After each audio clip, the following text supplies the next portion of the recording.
हर हर महादेव। देवों के देव महादेव के चरण में प्रणाम करता हूँ। अपने माता पिता के चरण में प्रणाम करता हूँ। सभी देव देवी के चरणों में प्रणाम करता हूँ। एक गांव में एक गुरु बहना रहती थी। वो बहुत ही दुखी थी। उसका एक बच्चा था। उनका पिताजी थे जो छोटे गांव में गुजर गए थे। बेचारी शिष्या बहन थी गुरु बहना। उसका एक लड़का था। वो लड़का के खाने पीने के लिए भी नहीं जुट रहा था। इतना बेचारी की गरीबी आ गया था। कहते हैं गुरु भाई गुरु बहन कि जब आदमी पर संकट पड़ता है तो हर एक तरह से उसका भगवान परीक्षा लेते हैं। धैर्य का परीक्षा सबसे अच्छा परीक्षा होता है। जो धैर्य से काम लेता है उसे भगवान साथ देते हैं। एक समय की बात है कि वो गुरु बहन और वो लड़का भूख से तड़पते हुए एक जंगल में सोचे कि चले जंगल में कुछ फल फूल तोड़ के खाएंगे। इधर तो नहीं कोई काम मिल रहा है, नहीं कोई धंधा मिल रहा है। चलते हैं जंगल में। वो जंगल में अपने बेटे को लेकर चली गई। वहां गई तो एक देख रहा है कि जंगल में फल है बहुत सा, तो तोड़ के अपने खाने के लिए सोचे। लेकिन सोचे कि आगे भगवान के ध्यान लगा लेते हैं, सबको वही पार लगाएंगे।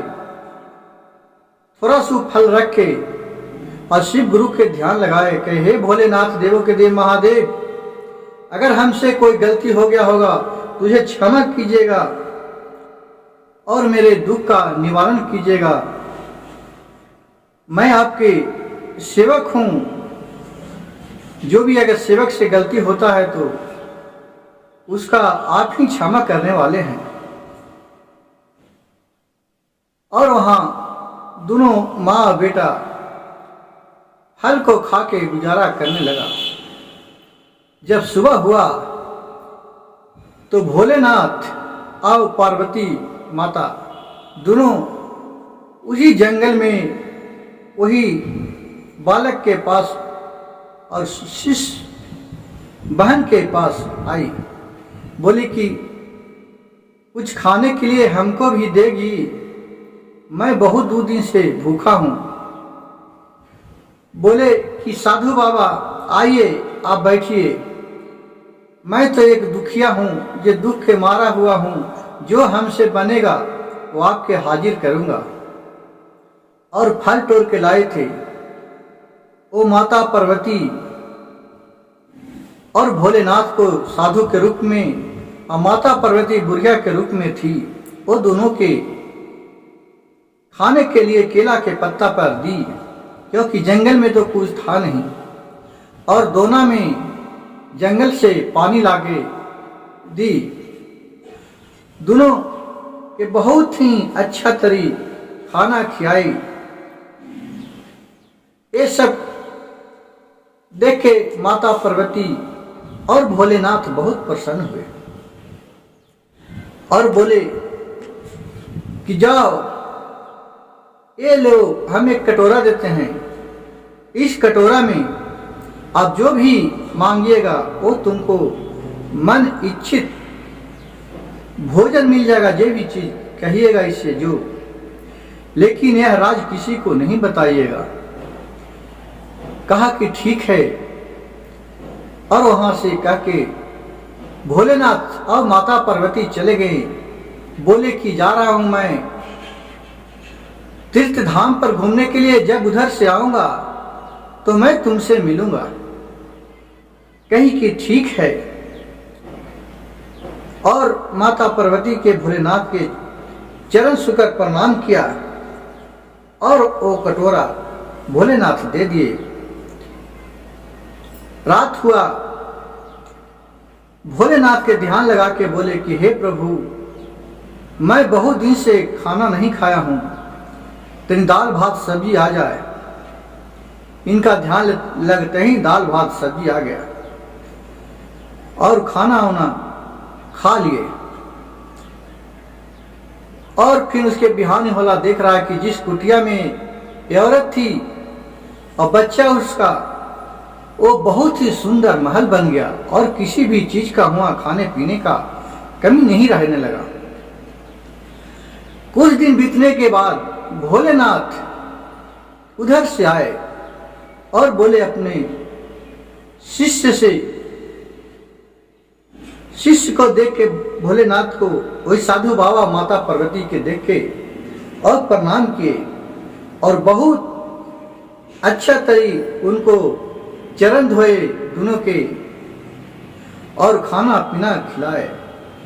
बोले भोलेनाथ की जाओ, आज से तुम अपने घर चले जाओ, वहां तुमको किसी भी चीज का कमी नहीं रहेगा। बोले साधु बाबा से बुढ़िया बेचारी कि बाबा मैं तो वहां जाऊंगा तो हमको खाने के लिए भी नहीं है, क्या खाऊंगा। बाबा बोले कि जाओ तुम घर तो जाओ, उसके बाद बताना। वहां घर गई तो देख रहा है कि फर्स्ट क्लास के 2 तल्ला मकान बना हुआ है। सब देखिए भोलेनाथ की कृपा है। और फिर वहां से रोज नित्य दिन उठ के भोलेनाथ के पूजा पाठ करती थी। जो उसका बच्चा था उसको बहुत पढ़ाया लिखाया। बच्चा के उम्र करीब 25 वर्ष के हो गया। अब सोचिए बेचारी दुखिया कि मेरे पति तो है ही नहीं है, मेरे सहारा तो यही एक मेरा लड़का है, अब इसको शादी विवाह कर देते हैं, पोता पोती होगा जिससे देख के अपना जीवन गुजारा करेंगे, आगे का वंश चलेगा। और सुंदर वर खोज के एक राजकन्या से उसको शादी रचा दी अपने बेटे को। शादी होके आई और सब उसी को बीच में गांव घर के टोला टाटी का गुरु भाई गुरु बहन। सोचिए कि आज भी वही जमाना है कि कोई भी अगर आगे बढ़ता है तो उसको देख के लोग बहुत जलते हैं, कहते हैं कि कैसे तरक्की कर गया, क्यों नहीं इसको ऐसा किया जाए कि ये फिर नीचे में ही रह जाए, ऊपर न बढ़े। उसको बेटा के लोग बहुत ऊंचा नीचा भला बुरा कहते थे, सिखाते थे कि तुम्हारा माँ क्या किया कि जिससे इतना तुम्हारे पास दौलत आ गया, चोरी करता है, डकैती करता है, क्या करता है, क्या आपको माँ करता। लेकिन बेटा को उस समय कोई ज्ञान नहीं था कि मेरे माँ के पास कैसे संपत्ति आया। ये तो नित्य दिन रोज सुबह शाम शिव गुरु के ध्यान में लगा रहता था। उसका बेटा को सब मन में आ गया कि लग रहा है कि मेरी माँ सही में बदचलन है, कुछ जानती है, इसी से मेरे पास लगता है कि दौलत है, सब सही कहता है। सब बोला कि तुम्हारे पिता तो बचपने में मर चुके थे, उसके बाद तुम्हारे पास बहुत गरीबी हालत था, आज तुम्हारे पास करोड़ों अरबों की संपत्ति कहाँ से आ गया, इसका मतलब है कि तुम्हारी माँ बदचलन है। ये सब बात सुनकर उसको मन में बेटा को लगा कि हाँ सही बात बोल रहे हैं। शादी विवाह होके आया। जब वहां शादी हुआ तो अपने पत्नी से बोली, ये दुखिया का बेटा, उसका नाम था राजकुमार। राजकुमार बोला अपने पत्नी से, यजीज सबके पैर छूना, मेरी माँ को पैर नहीं छूना, नहीं तो वो कुछ कर देगी, क्या जानती है जिसके बारे में तो हम नहीं मालूम है। गांव भर के लोग बोलते हैं कि तुम्हारी माँ बदचलन है, तुम्हारे पास इतना अरबों खरबों का संपत्ति कहाँ से आ गया, इसीलिए तुम उसको पैर नहीं छूना। अपनी नई नवेली बहू थी, अपने पति का आज्ञा मानी, बोला कि लगता है कि ठीक ही है।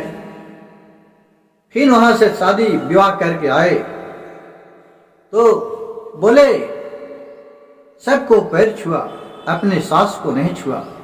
सास ने सोची हो सकता है कि बहू हमारी है जो नहीं चिंती होगी हमको, चलो बिहान लगेगा। बिहान हुआ, फिर सब परिवार चले गए उसको ही से, फिर भी अपने सास को पैर नहीं छुआ। दूसरा दिन हो गया, अब सोचा कि अब पैर छुएगा, लेकिन न छुए और न भर मुंह बोले। तीसरा दिन सास को नहीं रह गया, क्योंकि वही इकलौता बेटा था उसको। बहुत उसको लगा था कि मैं भी अपने बहू के ढुकाया हूँ, अच्छे तरह रहूँगा, खुशी खुशी रहूँगा। लेकिन देखिए भगवान, जिसका नसीब में कभी सुख नहीं होता है, दुख है, उसको सब दिन दुखी दुखी रहता है। भगवान परीक्षा पर परीक्षा लिए जाते हैं। बोली कि बहू तुम सबसे बोली क्या गलती किया हूं हम कि तुमको आज हमसे भर मुंह बोल नहीं रही है, क्या हमसे गलती हुआ? बोली कि कोई गलती नहीं हुआ माँ। बोली जरूर गलती है, कौन तुमको सिखाया पढ़ाया, कम से कम बोलो। लेकिन बहू नहीं बता रही थी। फिर वो अपने बेटे को कसम लगा के बहू के दिया। वो समझ गया है, उसकी बूढ़ी माँ के लग रहा है कि वो कोई गांव भर के लोग बहका दिया है मेरे बहू के, इसी से हमसे नहीं भर मुंह बोल रही है। उसके बहू बोली कि माँ, मेरे पति जी बोले कि मेरी माँ को पैर नहीं छूना, मेरे माँ से भरपेट नहीं बोलना। वो बदचलन औरत है, क्योंकि हम बहुत पहले बचपना में गरीब थे, हमारे पास अरबों खरबों का संपत्ति आज कैसे हो गया? नहीं मेरी माँ कहूँ कमाती थी, नहीं कुछ करती थी, जंगल में गई थी और जंगल में क्या करनावा किया कि जिससे आज हम अरबों खरबों में हैं। ये उसी बुद्धि सीख लेगी। उसकी माँ बोली कि बहू, अपने बेटे के लिए मैंने क्या नहीं किया, दर दर ठोकर खाए, अपने भूखे रह के बेटे को भी खाना खिलाए। आज वही बेटा हमको इस तरह का सोचता है तो गांव घर वाले क्या सोचेगा? अब मैं हमको जीना मुश्किल है। बोली कि हे देवों के देव महादेव, अगर हम आपको सच्चा पुजारी होंगे तो हमको आप जीवन ले लीजिए। मैं अब इस लोक में नहीं रहना चाहते हैं।